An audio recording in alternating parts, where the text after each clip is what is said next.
Hi guys, today I'm going to be showing you a few cards and a couple of tags using the November Hedgehog Hollow card kit.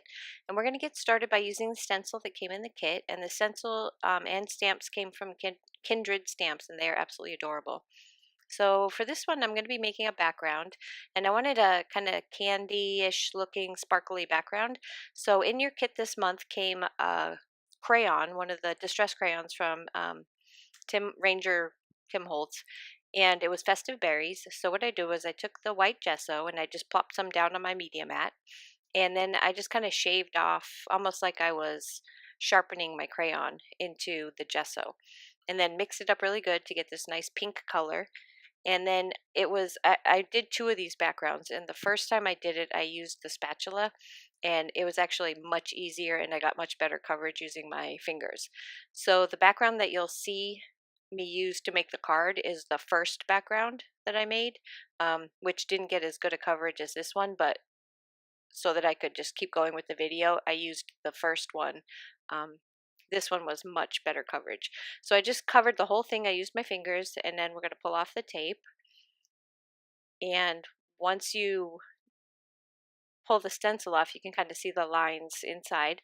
And then I'm going to take it over to my trash can, so you're not going to see this part. But I'm going to take some extra fine glitter, and I'm just going to cover the whole thing in the extra fine glitter, tapped it off, and then I'm just going to set that aside to dry. And isn't that gorgeous? It's got so much sparkle to it.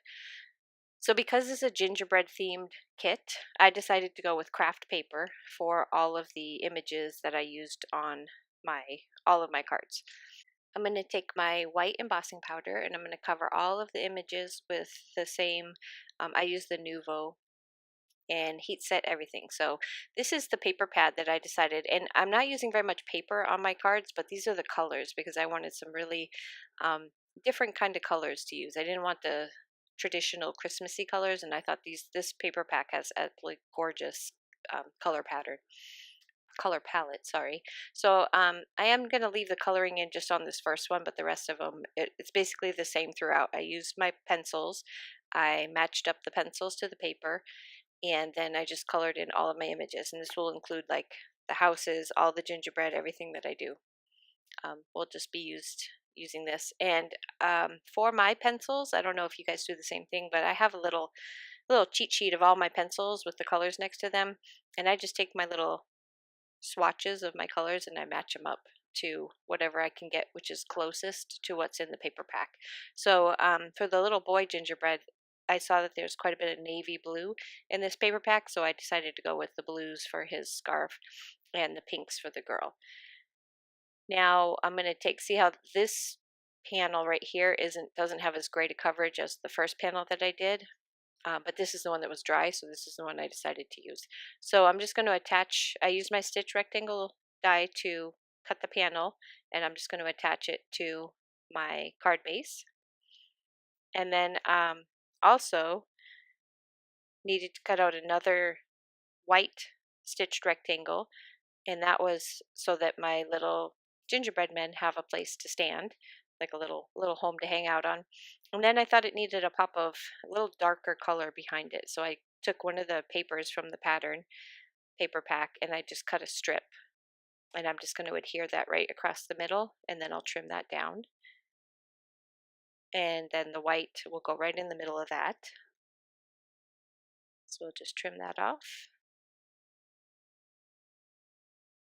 I felt like they were kind of floating, um, both on top of the pink and on top of um, the darker pattern paper. So the white rectangle is probably the best thing to have them kind of sitting on, so that so they pop up so you can really see them. So I just took a little bit of spun sugar just to give it a little bit of color behind it, a little bit of pink, so that it wasn't just plain white. And I just put a little cloud behind each one of my little characters. And then I'm gonna place them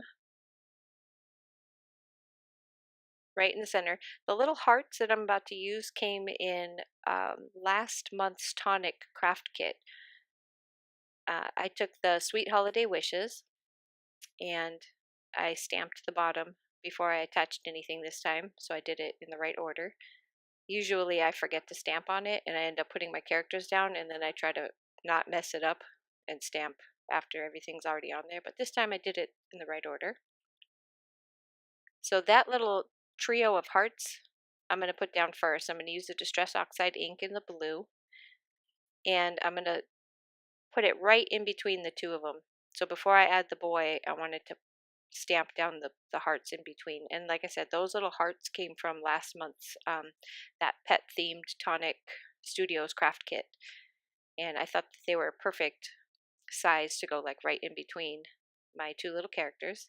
And then I put my scarf on my boy, my bow on my girl, and then we'll be ready to attach that to our card base.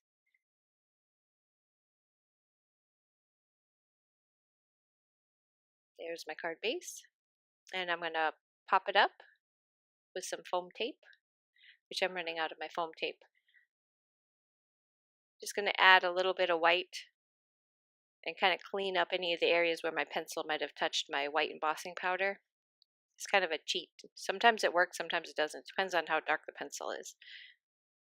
And now I'm kind of going through. This came in the kit, but it's a little too dark for, and I'm gonna test it out on a, and it's just way too dark, so it doesn't go very well with my little scene there. So we'll save that for another project. And I have the perfect project for it. Wait till you guys see the next set of videos that are coming up. We're going to be doing a December daily. It's going to be fabulous. So now we've got the Nouveau in White Blizzard, and I'm going to fill in her bow, the little hearts in the middle, the buttons, and I think I waited to do, no, I did it now. The little hearts in the middle. It just makes them sparkle and pop a little bit. When it's dry, it looks really awesome. When it's wet, it looks a little dull, but once it's dry, it's gorgeous. And then I'm going to take the Bubblegum Blush, is the pink that I'm going to be using, and I'm going to use that throughout the cards. Anywhere where I'm using a pink, it's Bubblegum Blush. And anywhere where I'm using the white, it's the White Blizzard. And I'm just going to put a few little dots around, and that will complete my first card. For the next card, I'm going to be using the Gingerbread House, and this one's a little more involved because these kits don't come with they don't always. Sometimes they do. Excited that the next kit coming out is going to come with matching dies, but this one did not come with dies, so everything is hand fussy cut out. So I'm basically just kind of lining up all my pieces for my gingerbread house, and then I use my white embossing powder. And for those little pieces on top, I used clear embossing powder. Where the blue is, wherever there's blue, I put clear embossing powder over it. And for the blue, I used the Distress Oxide ink again. So now I'm just going to stamp out all of my candy. And for this, I'm just going to use black ink, and then I'm going to color them all in just like I did with everything else with my colored pencils and fussy cut them out. And there's a ton of candy. So I think I cut out probably, I don't know, 15 different pieces of candy there. Maybe even more than that. Now everything is cut, colored, and ready to assemble. So I took a piece of paper, pattern paper from that same pattern paper pack that I showed you in the beginning.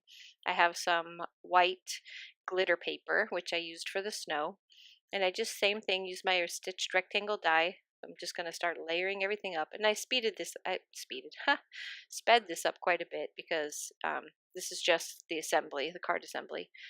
And I'm just going to put down my snow on the bottom, and my sentiments, I'm cutting them into strips. And some of this stuff that I have cut out is for the inside of the card, because this one I decorated both outside and inside. So here I'm going to show you the inside of the card and how I decorated it. And I just took another strip and just the extra piece from the front and laid it along the bottom, trimmed that off. And then in one of your previous kits, you got this die, the sweet die, and so I cut that out using the white glitter paper. And now we're going to assemble the house on the front. So I thought that sentiment on the top was perfect. And it says, from our house to yours. And then the little gingerbread house. Whenever you attach anything to the white glitter paper, you have to use quite a bit of glue. So now I'm just going to start, and weight it down a little bit because it takes a minute for it to dry. So I'm holding it down with my fingers and putting my little jelly bean smokestack. So those are my little jelly beans up there. And then I'm just going to take, I cut out all the candy, but I didn't end up using all of it on the front. I ended up using lollipops on the inside, you'll see later. But I'm just going to attach down all of my candy pieces. And my idea was to try to make this look like, like a Hansel and Gretel kind of house where everything is candy. So on the top, all along the roof, I'm going to place all the rest of the candy, kind of evenly space it all across the roof.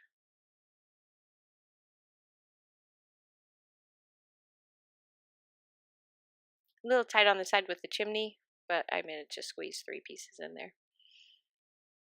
So I'm not going to make you watch me glue them all down. You get the idea. Now for the front, by the door, I decided to take some of my extra pieces and make like little candy bushes by the front door. And that pretty much completes the front of my card. And then on the inside, I'm just going to place my little lollipops on the inside. And the inside have a sweet holiday season, which is perfect for this card. And that will complete the, oh, nope, doesn't complete it because I am going to put some more white blizzard. I can't just stop anywhere. I just got to keep on going. So I also am going to take glossy accents and I'm going to cover every single one of the pieces of candy. So you'll see that in a second when it's all finished, on the photo of it, how super bright and sparkly and pretty it is when you add the glossy accents to the candy. It makes it look so nice. It just makes it pop off the page. I guess I did leave it in, so you do get to suffer through watching me put glossy accents on all of the candy.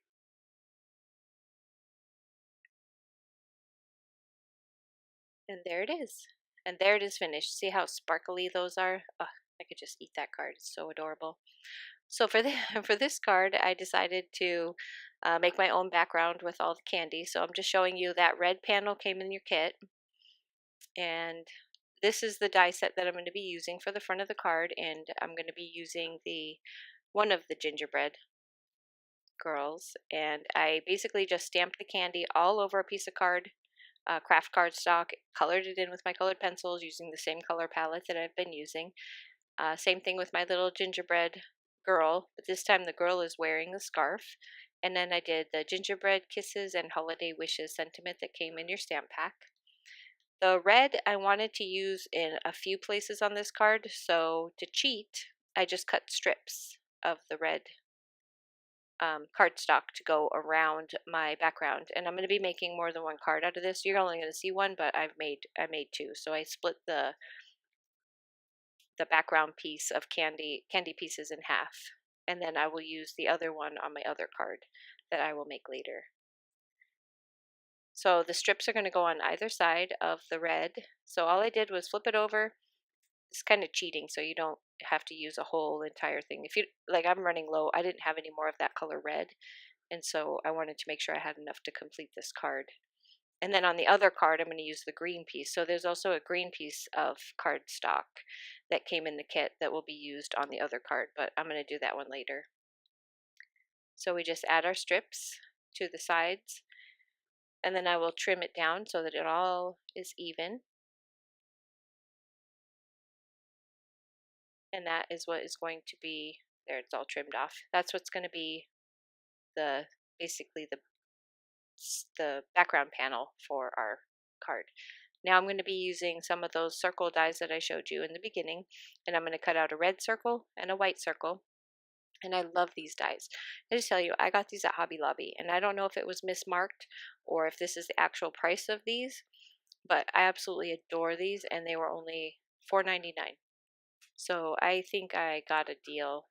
Even if they're supposed to be more, they're totally worth it. because the circles are just, there's so many shapes of circles, and they're just absolutely perfect. So I'm going to adhere down my background panel, and this is my little showcase piece for where my little gingerbread girl is going to be standing, kind of right in the middle of that. So I'm going to pop it up and place it down on my panel, and then I'm going to place my little girl on there, and I'm going to pop her up. I'm going to pop her up, and I'm going to pop the sentiment up. I'm just using my little foam squares. Every time I order from Simon Says, I add those foam squares into my order just so that I don't ever run out.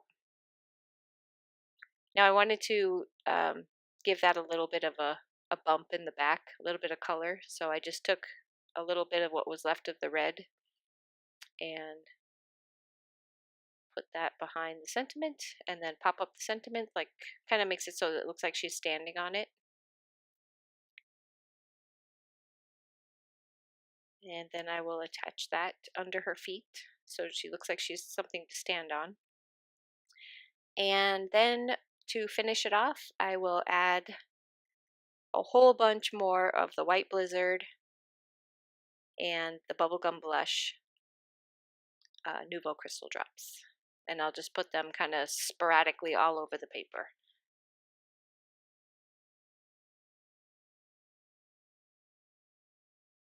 So to have something to chat about while I'm doing this, because I don't know why I left this in for so long. The next things that we're going to be making are tags. There's a couple of tags, and a long time ago, I don't know if they're still available or not, but these tag dies from Magnolia. I don't know if you guys are familiar with Magnolia stamps. I'm sure most of you are, but if you're not, they make the most adorable stamps, and I love using my Copic markers and coloring them. I sometimes just print them out and, stamp them out and sit and color forever. But they also have dies, and I bought a few of their dies, and this is my favorite tag die, and you'll see it over and over and over again on tag videos that I do. And if they still have it available, I would snatch that up. This is the most adorable die, and it comes with a little centerpiece right there on the side. And so I cut out a couple of tags from the craft paper. I'm also using the sparkly white glitter paper. A couple of gingerbread boy, gingerbread girl. I also cut out some little hearts from another die that I had laying around in the red. Again, still using up my little red panel that came in the kit. And I'm just going to attach the white sparkly paper on each one of my tags, and I'm using that as the snow on the bottom and the fastener, the whole fastener on the top. And then we're just going to start assembling. I decided for this tag I was going to use the sentiment "I could eat you up" and have it right underneath each one. And again, in order to get your paper to attach to the glitter paper, your cardstock sentiment, you need glue, and then I just weight it down. So I'll stick it on there, and then I'll sit something heavy on top of it till it dries. And put a couple of the little red hearts on there. I have the hardest time with these little things. I even have a jewel picker to pick these up. But sometimes when I use the jewel picker to pick them up, I can't get them to let go. So sometimes the jewel picker can be more of a pain than just fussing with it with your fingers. So we'll attach the little boy, and there they are. And now I'm just going to take my ribbon and make my little ribbon tops. There's one. So I used some red and white candy cane striped ribbon that I had in my stash, and some natural jute also in my stash. Both of these I got at Michael's. A lot of the products that you saw today, if it didn't come in the kit, I got it at Michael's. And that will complete those two tags. Aren't they just adorable? And now I'll just quickly kind of run through each one of the cards. Here's our little Sweet Holiday Wishes card using the stencil that came in your kit. Here is the gingerbread house. It's fabulous stamps. Kindred Stamps just did a wonderful job on the stamps for this kit. And gingerbread kisses and holiday wishes. And then the two "I could eat you up" tags. And that's going to do it for my video today. Thanks so much for stopping by. I'll see you again hopefully very soon with the December daily that I will be doing. And I will be using Simon Says Stamps this month's kit that'll be coming hopefully in a couple days. So I'll see you again real soon. Thanks so much for stopping by and have a wonderful week.